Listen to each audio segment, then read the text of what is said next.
हमला हुआ था उसकी उन्होंने एक कंप्लेंट की थी एसएचओ साहब। अभी तक एसएचओ साहब ने उस पर एफआईआर दर्ज नहीं की। ये एफआईआर दर्ज ना करना धारा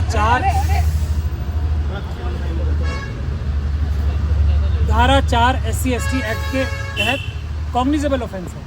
आज हम ओरली आके ड्यूटी ऑफिसर साहब को एसएचओ साहब के खिलाफ एफआईआर करने के लिए गुजारिश करके गए हैं, कंप्लेंट की है ओरल, और हम कल फिर आएंगे यहाँ पे अपनी आज की कंप्लेंट के ऊपर क्या कार्रवाई की है एसएचओ साहब ने, खुद अपने खिलाफ एफआईआर की है या नहीं की है ये जानने, और ऑब्वियसली अगर आज की कंप्लेंट पे भी एफआईआर नहीं की तो कल दूसरी एक कंप्लेंट और करेंगे कि आज की कंप्लेंट के ऊपर भी कल एक और एफआईआर दर्ज करें। ये भारत का संविधान है, ये भारत का कानून है, SC/ST एक्ट है, और हम ये रोज़ काम करते रहेंगे और हम दिखाएंगे सब लोगों को, पूरे देश को, कि भारत के संविधान को कि जो बाबा साहब डॉक्टर भीमराव अम्बेडकर ने बनाया उसकी क्या ताकत है, और आम नागरिकों को भारत के संविधान के ऊपर से पूरा भरोसा रखना चाहिए, किसी भी हालत में संविधान के ऊपर से विश्वास नहीं तोड़ना चाहिए।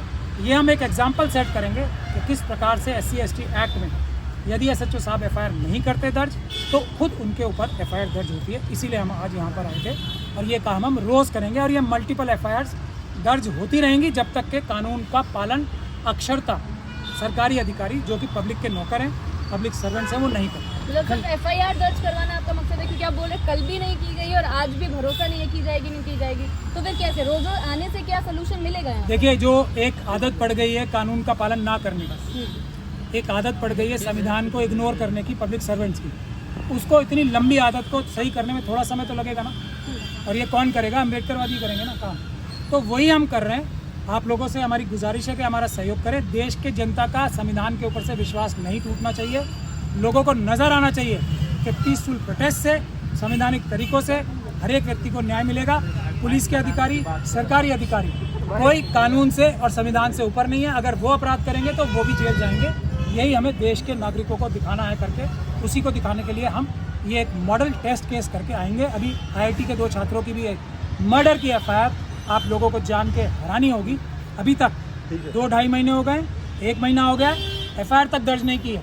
तो उसमें भी हम SHO साहब के खिलाफ, DCP साहब के खिलाफ एफआईआर दर्ज कराएंगे और इसी प्रकार से उसको भी हम फॉलो।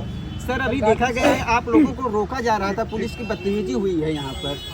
कोई बात नहीं, इतनी छोटी बहुत ही, अब इतने लंबे सालों का जो आदत पड़ी हुई है, इन बातों पे हम ध्यान नहीं दे रहे हैं। छोटी मोटी धीरे धीरे करके आदत पड़ेगी पुलिस को भी, कि उनको ये पता लगे कि जो आम नागरिक हैं उनके मालिक हैं और वो देश की जनता के नौकर हैं, यानी कि पब्लिक सर्वेंट है। ये धीरे धीरे करके आदत पड़ेगी। फिर आपने देखा ना, जैसे ही हमने उनसे गुजारिश की फिर उन्होंने हमें जाने दिया, रिस्पेक्टफुली बात की। लेकिन हमारी लड़ाई उनसे नहीं है ना, हमारी लड़ाई संवैधानिक है, कानूनी है। उनको कानून का पालन करना है, हमें भी कानून का पालन करना है। यही हमारी लड़ाई है और कोई हमारी किसी से लड़ाई नहीं। डॉक्टर रितु के साथ क्या घटना हुई उसके बारे में जरा एक बार आप। डॉक्टर रितु इस बात को बार बार बता चुकी है, मैं भी बार बार बता चुका हूँ कि डॉक्टर रितु को पायल तड़वी, रोहित वेमुला, चंद्रशेखर प्रोफेसर जो जम्मू के थे, उनकी तरह मजबूर किया जा रहा था कि वो भी आत्महत्या कर दें। चार्जशीट फाइल हो गई, ये साबित हो गया कि प्रिंसिपल साहिबा ने पुलिस की नज़र में इतना बड़ा अपराध किया है, उसके बावजूद भी उनका अरेस्ट ना होना, इसके बावजूद भी पुलिस का उनकी मदद करना, इसके बावजूद भी उनको वाइस चांसलर द्वारा उनके पद से ना हटाना, इसके बावजूद भी RSS और BJP का उनको सपोर्ट करके पुरस्कार देना जो कि सरकार चला रहे हैं, इसके बावजूद भी जो प्रिंसिपल्स एसोसिएशन है दिल्ली यूनिवर्सिटी की, उनको अपना एक चार्जशीटेड प्रिंसिपल को जो फोर्जरी करते हुए चार्जशीटेड है उनको अपना जनरल सेक्रेटरी चुनना, ये इस देश में जो हो रहा है इसी को हाईलाइट करने के लिए हम लोग संघर्ष कर रहे हैं। ये सिर्फ डॉक्टर रितु के साथ नहीं हो रहा है, ये पूरे देश में हर एक पढ़े लिखे SC/ST के व्यक्ति के साथ हो रहा है, OBC के व्यक्ति के साथ हो रहा है, माइनॉरिटी के व्यक्ति के साथ हो रहा है, महिलाओं के साथ ही हो रहा है। उन सभी को न्याय दिलवाने के लिए ये लड़ाई मिशन सेव कॉन्स्टिट्यूशन ने डॉक्टर रितु को एक रोल मॉडल बना के शुरू की है।